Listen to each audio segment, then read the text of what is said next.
It is time to wake up. Modern civilization is being threatened by our own actions, and we must intervene.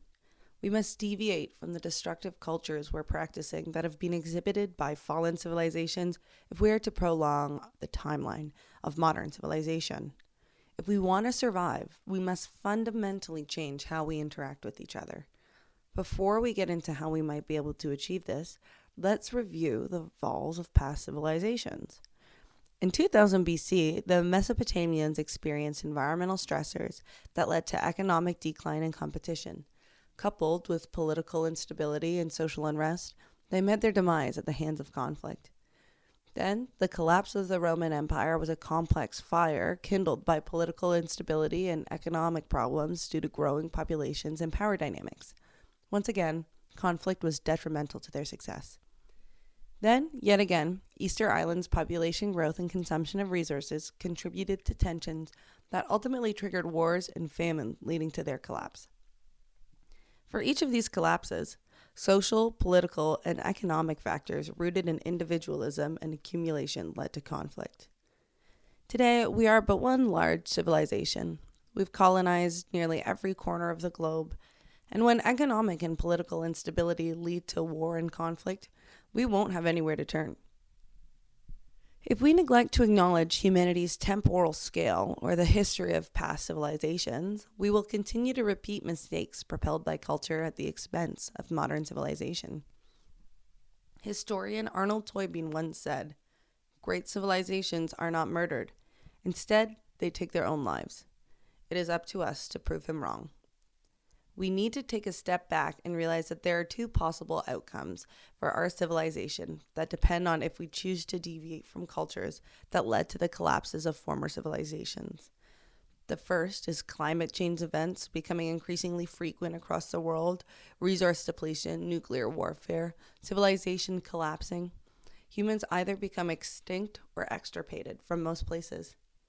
Or we see a social revolution where we see the prioritization of social justice and equity to empower different abilities, sexes, and races that will lead to more sustainable and non-excessive consumption when coupled with the redistribution of wealth and materials from the oligarchy.